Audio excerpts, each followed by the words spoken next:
네, 시청자 여러분 안녕하십니까. 주식상담 전화, 주상전화. 한 주의 시작인 월요일에 돌아왔습니다. 여러분들의 영의정 아나운서 김세영. 아나운서 권재윤입니다. 네, 월요일부터 시장은 혼조세를 보였습니다. 코스피가 장 초반에는 연고점을 찍더니 뒷심이 좀 많이 부족했어요. 다만 그래도 코스닥은 1% 넘게 강세가 나왔던 하루였죠. 네, 맞습니다. 바이오, 2차 전지 sek터가 강하게 움직였지만 저 PBR 관련주들은 오늘 차익 실현이 나오면서 걱정되시는 투자자분들 참 많으실 것 같습니다.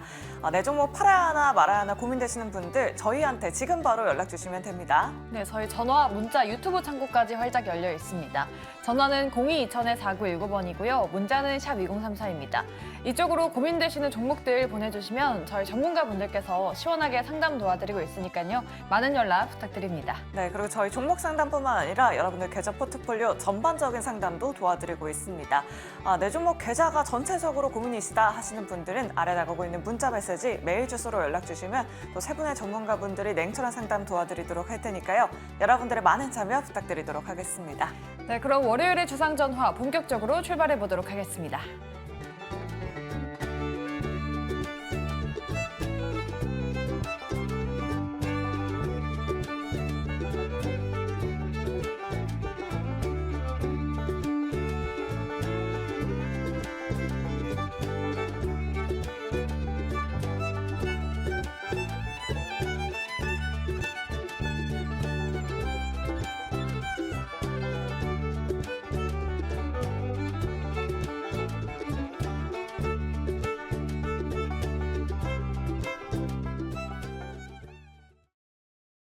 네, 시장의 이슈 자세하게 알아보는 하루장터 시간입니다. 월요일은 이 세 분과 함께하도록 할게요. MB골드 박병주 매니저 그리고 정태근 이사 이성웅 차장 모셨습니다. 안녕하십니까? 네, 세 분과 함께 두 가지 이슈 자세하게 알아보도록 할 텐데요. 그 첫 번째 이슈부터 바로 만나보시죠. 네, 2차 전지 2분기부터 맑음일까요? 지금 최근에 2차 전지가 반등세를 보이고 있는데 비수기가 1분기라고 합니다. 그렇다면 2분기부터는 반등이 나올 것이다. 그런 전망이 많은데요. 과연 이 세 분도 같은 생각을 하고 계시는지 일단 2차 전지에 대한 의견부터 들어보고 시작을 해보도록 하겠습니다. 2차 전지 지금 매수 적기일까요? 부정인지 긍정인지 팻말 바로 들어주시죠. 오, 의견이 조금 나뉘어졌네요. 부정 한 분이고요. 두 분은 중립 주셨습니다. 그러면 이성우 사장님께 한번 여쭤보도록 할게요. 중립을 주셨는데 그럼 지금 당장은 매수 타이밍이 아니다. 비중 확대 적기 시점이 아니다. 라는 의견일까요? 그렇죠. 지금 2차 전지 쪽에서의 그 주가에 대한 바닥에 대한 인식이라고 한다면은 어떤 매수 관점을 조금 생각을 해볼 수는 있겠지만 지금 이 전기차, 2차 전지, 출하량 이런 부분이 우상향하는 그런 성장성은 지금 안 보이고 있죠. 한마디로 더 이상 이제 나빠질 게 없다라는 그런 의견이 있는 상황에서 좀 매수세가 몰리는 그런 상황이지 저가 매수라고 좀 생각이 되고 있고요. 지금처럼 어떤 주도주가 가고 있는 상황에서 실적에 대한 베이스에 대한 성장성이 나와주면서 이 유동성이 좀 몰리는 건 아니라고 좀 생각을 하고 있습니다. 그렇기 때문에 1차적으로는 어떤 큰 그림을 좀 봐야죠. 이 전기차에 대한 수요, 또 이제 배터리 주문량, 여러 가지가 증가하는 모습이 나타났을 때는 저가 매수라는 부분도 저는 어떤 펀더멘탈 받쳐주는 상태에서 가야 되는데 그게 아니라고 한다면은 단순 싸니까 매수한다 이런 관점으로 들어가는 거는 분명히 한계가 있지 않나라고 좀 생각이 되고 있고요. 그나마 좀 이제 리튬 가격이나 여러 가지 면에서도 지금 상승폭을 큰 폭은 아니죠. 지금 하락했을 때의 그 하락폭을 봤을 때는 지금의 반등 부분은 저는 미미하다라고 생각이 되고 있고요. 근데 전방 업체들 테슬라도 그렇고 재고 축적 여러 가지 부분에 있어서 시그널은 조금씩 나와주고 있긴 하지만 지금 주도주로 전기차, 2차 전지로 바뀐다라고 단언은 할 수 없다라고 좀 생각이 되고 있고요. 그리고 지금 항상 그런 것 같아요. 지금 또 얘기 나오는 건 1분기보다는 2분기, 또 이제 상반기보다 하반기. 근데 이 부분은 작년에도 그랬었죠. 작년 상반기 때는 상반기보다 하반기가 또 이제 3분기보다는 4분기가 좋다. 항상 이런 식의 좀 의견이 좀 나왔던 상황에서 너무 맹신하고 들어가는 구간은 좀 아니라고 좀 생각이 되고 있고요. 그러기 때문에 비중 확대라기보다도 어떤 보유자 영역에서 그 전에 주가도 많이 좀 조정을 했었던 그런 상황에서 트레이딩 관점에서 기존에 가지고 계신 분들은 보유 관점을 유지한다. 여기까지만 좀 생각을 하시는 게 좀 낫지 않을까라고 지금 판단되고 있습니다.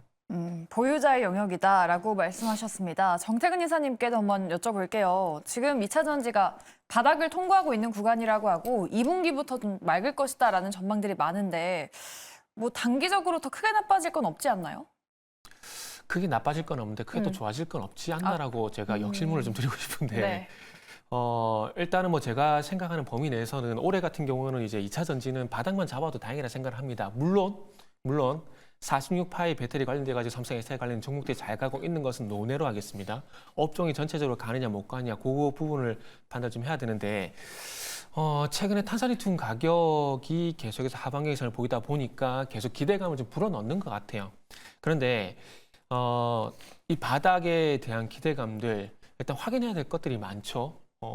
일단 우리가 양극재 기업들을 일단 적자가 났으니까 볼 수밖에 없는데 양극재 기업들 같은 경우 양극재 수출 단가를 계속 봐야 되거든요. 작년 12월 달, 1월 달, 2월 달, 3월 달까지 작년 12월 달 같은 경우는 톤당 37,000달러에서 지금 29,900달러, 3만 달러 이탈하는 상황이거든요. 그러면 일단 바닥에 대해서 먼저 논하려면은 뭐 탄산리튬 가격도 바닥을 다진 거에 대해서 긍정적으로 평가를 할 수 있겠지만은 중요한 건 결국 이 리튬을 가져와서 이 수출 단가가 반영이 되고 있느냐 그거 좀 봐야 되거든요. 그런데 공급적인 측면에서 봤을 때 아직까지 양극재 수출 단가가 하락을 하고 있고 4월 달, 5월 달 과연 바닥을 다지는 데 대해서 확인도 필요하다는 말씀을 드릴 수 있을 것 같아요. 그리고 우리가 또 공급적인 측면만 볼 수는 없잖아요. 수요적인 측면도 봐야 되잖아요. 올해 이제 전기차 시장이 글로벌 전기차 중국만 하게 되면 엄청난 폭발적인 성장인데 중국을 포함한 글로벌을 보게 된다라면은 16.6%더라고요. 2023년도에 33% 성장하셨다가 올해 성장폭이 또 16.6%로 또 쪼그라듭니다. 거기다가 지금 중국 기업들 상당히 무섭잖아요. 거기에 우리나라가 비집고 들어갈 틈이 있나요? 그런 부분들을 보게 된다면 수요적인 측면도 쉽지가 않다라는 것들이죠. 그리고 가장 큰 문제는 트럼프가 되냐 마냐 그런 상황들이잖아요. 그렇게 된다면 과연 전기차를 보면 신재생 같은 경우에 트럼프 리스크가 완전히 해소가 됐다라고 판단할 수 있을까요? 그건 아니거든요. 그렇기 때문에 제가 서두에 말씀을 드린 대로 일부 뭐 그 46파이 배터리 관련돼 가지고 이런 관련주가 간다라든지 아니면은 개인적으로 리튬포스 같은 경우는 바닥을 좀 닫았다 보고 있거든요. 그렇게 개별적으로 접근한 것들 외에는 2차 전지가 전체적으로 이제 뭐 대상승으로 뭐 접어들었다, 돌아섰다 이렇게 보기에는 아직 궁극적인 측면에서도 그렇고 수요적인 측면에서도 그렇고 아직 그렇게 좋게 긍정적으로 평가하기에는 아직 무리가 있다라고 좀 생각을 하고 있습니다. 네, 알겠습니다. 2차 전지에 대한 전반적인 전략 한번 들어봤습니다. 두 분의 의견 참고해 보도록 하겠고요. 저희 두 번째 이슈로 넘어가 보도록 할게요. 네, 오랜만에 사료주가 다 같이 올랐습니다. 이 유럽연합이 러시아산 곡물에 50% 관세를 부과한다고 하죠. 사실상 수입 금지 조치입니다. 국내 사료주들 전반적으로 빨간불을 켰는데요. 과연 이 시세 더 가져갈 수 있을지 세 분의 의견부터 들어보도록 하겠습니다. 사료주의 시세 과연 이어질 수 있을까요? 세 분 팻말 들어주시죠. 이번에도 올 중립이 나왔습니다. 박병주 매니저님께 한번 여쭤보도록 할게요. 오늘 한일 사료도 정말 잘 올랐고 한일 사료를 필두로 미래생명자원, 한탑 같은 종목들도 강세를 보였는데 어쨌든 테마성 종목들이잖아요. 지금 보는 전략은 어떻게 생각하세요? 일단은 저도 이제 방금 그 아나운서님께서 말씀하신 대로 일단 일시적인 테마성이라고 또 말씀을 드리고 싶습니다. 그때 22년 이제 러시아가 우크라이나를 침공했을 때 그때 당시에 2월 달, 3월 달에 사료 관련주들이 그때 당시에 주가들이 이제 많이 갔던 종목들은 10배 이상 많이 갔었습니다. 아마 이번에 주가가 이제 종목들이 한일 사료 등 몇몇 종들이 상한가를 쳤던 것이 그때 기억을 다시 한번 되살려서 이번에 가면 좋지 않을까 그런 기대감이 반영됐다라고 생각되는데 그거는 이제 기대감일 뿐이고 근데 이제 이번에 사료주 올라간 종목 중에서 이번에 보니까 감사 보고서를 제출하지 못했던 기업들이 이제 몇 개 있습니다.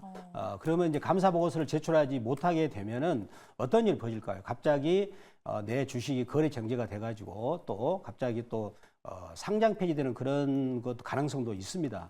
그래서 이번에 특히 이제 사료주들이 올라간 것은 그 이제 EU에서 그 사료 수출에 대해서 금지를 했다 그런 얘기가 나왔는데 그런 재료를 이용해 가지고 또 어떻게 주가를 폭탄 돌리기 위해서 나오려고 하는 급등도 엿보인다라고 보면서 이런 급등에 대해서는 우리가 절대적으로 추격 매수하지 마시고 하지 마시고 일단 안정된 자세로 취하면 좋겠다 이렇게 말씀을 드리겠습니다. 네, 그럼 보유자 영역이라는 말씀이시겠네요. 그럼 이성훈 차장님께도 한번 여쭤보도록 할게요. 같이 또 중립 의견을 주셨는데, 근데 뭐 올해 1월에는 그래도 반짝 상승하고 조정을 받긴 했지만, 뭐 작년 4월쯤 같은 경우에는 한 달 정도 시세가 나긴 했거든요. 사료주 지금 보는 방법은 좀 어떨까요? 그래서 이게 사료주들 같은 경우가 이렇게 시세를 주는 게 이제 지정학적 리스크가 나왔을 때마다 이게 한 번씩 시세를 주고 이 평상시 같은 경우에는 거의 거래량도 많이 안 나오는 게 바로 이제 사료주들의 특징이라고 좀 볼 수 있겠는데 그렇기 때문에 뭐 지정학적 리스크를 예상하면서 사료주를 투자한다. 굉장히 좀 이 예측도 하기는 거의 좀 불가능하고 그리고 그거에 대한 부분에 있어서 이 사료주에 대한 부분을 접근하기에는 좀 한계는 있다라고 좀 생각이 되고 있고요. 그렇기 때문에 이 오늘 관련된 종목들 같은 경우가 기본적으로 두 자릿수 이 급등을 지금 보여준 상태에서 약간은 좀 오버슈팅 감은 분명히 좀 있다라고 좀 생각이 되고 있고요. 하지만 여기서 오늘 같은 이렇게 시세를 줬을 때 한번 좀 그 사료주에 대해서 이 선별하는 그런 시간이 주어졌다라는 개념으로 좀 받아들이신 게 낫다라고 좀 생각이 되고 있고 앞서서 매니저님께서도 종목들 중에서도 리스크가 있는 기업들도 추려내야 되는 부분이고요.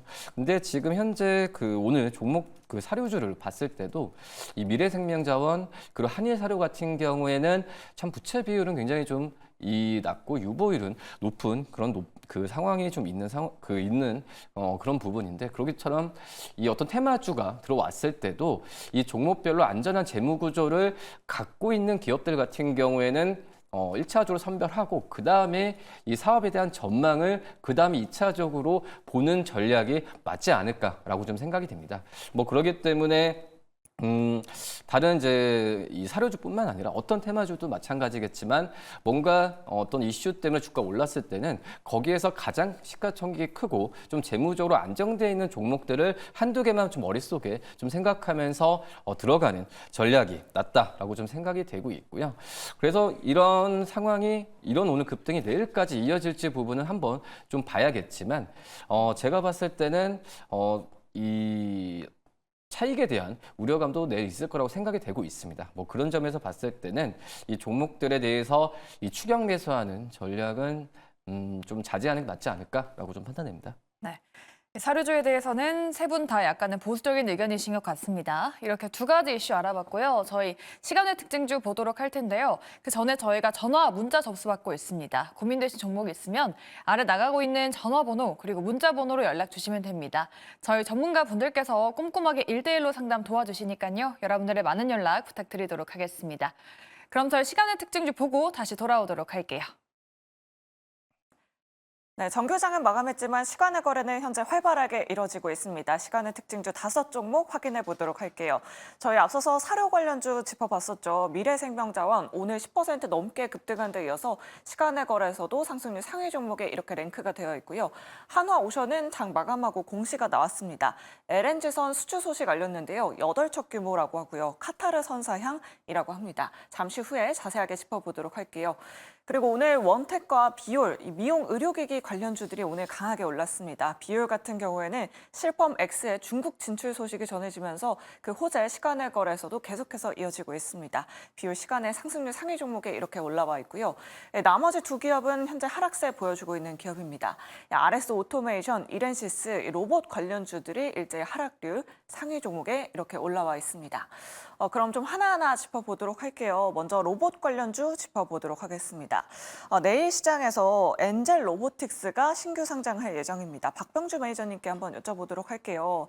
엔젤 로보틱스 청약 증거금으로만 9조 원 가까이 몰렸고요. 제 주변에서도 엔젤 로보틱스의 신규 상장을 기다리는 투자자분들이 참 많으시더라고요.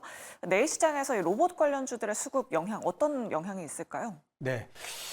이 종목이 내일 IPO를 이제 한다는 그런 소식이 이미 국내 관련 로봇 관련주들이 최근에 이렌시스나 그다음에 유일 로봇 이런 종목들이 주가가 굉장히 활발하게 움직였습니다. 그리고 삼익 IHK 이 종목도 최근에 단기적으로 급등했던 것이 이 엔젤 로보틱스 이 종목이 이제 그 IPO를 한다라는 그런 기대감이 광범하게 퍼지면서 우리 이제 코스닥에 상장되어 있는 종목들 주가들이 올랐는데 오늘 하필이면 그 관련 이제 로봇주들이 좀 힘을 쓰지 못하고 빠지는 경향이 있습니다.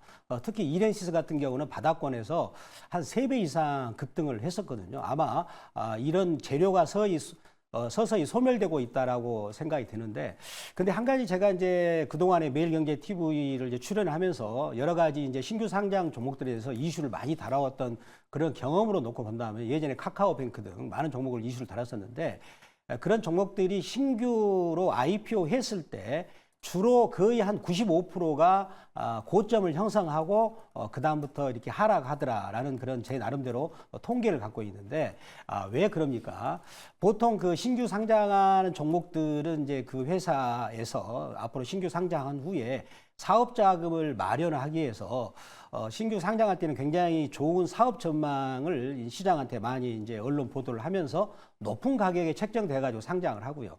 그리고 그거를 비상장한 시절에 저점에서 매수했다는 그런 주주들은 그런 차익을 노리기 위해서 거품을 잠깐 부풀리는 그런 경향이 저는 상당히 강하다라고 생각됩니다. 따라서 더군다나 이번에 수급이 한 9조 정도 엄청나게 자금 시장 수급이 몰렸었는데 그런 부분도 상당히 거품이 있고요. 그리고 또 수급을 측정할 때도 기관 투자가들이 엄청난 이 거품을 일으키면서 매수세를 상당히 촉발하는 그런 경향이 있습니다. 따라서 이제 결론적으로 말씀드린다면 우리가 그런 종목을 지금 상장했을 때 바로 따라갈 게 아니라 그 회사가 어떤 회사 그리고 실제로 돈을 벌고 있는 회사인가. 최근에 우리 코스닥 종목 중에서 로봇주들은 거의 돈을 한 90% 이상이 지금 현재 이익을 못 내고 있어요. 단지 성장성의 주가를 베팅하고 있는 것이죠. 따라서 그런 부분까지 충분히 우리가 한번 따져본 다음에 접근할 필요가 있다. 이렇게 말씀을 드리도록 하겠습니다. 네, 알겠습니다. 그래도 일단은 신규 상장주에 대한 주의는 필요할 것 같다라고 이렇게 말씀해 주셨고요. 한화오션도 한번 체크해 보도록 하겠습니다. 장 마감하고 LNG선 수주 소식을 전했어요. 출범 이후에 역대급 수주라고 하는데 이성훈 기사님께 한번 여쭤보도록 할게요. 그간 3월 동안 이미 주가가 조금 이 소식으로 인해서 많이 올랐는데 일단 계약이 체결됐다라고 나왔습니다. 이 실적은 언제쯤부터 반영이 되는 거고 일단 1분기에는 적자를 예상하고 있거든요. 투자자분들 지금 좀 투자처로 봐도 될 만할까요, 이사님? 그렇죠. 1분기보다는 오히려 올해 흑자 전환에 대한 기대감이 좀 높은 상태고, 그리고 이제 뭐 지난달 29일에 이제 중동 쪽에서의 그 합의각서를 체결했었죠. LNG선 12척에 대한 부분에 대한 그 합의에 대한 상황이 8척을 지금 수주가 나왔다는 상황이고요.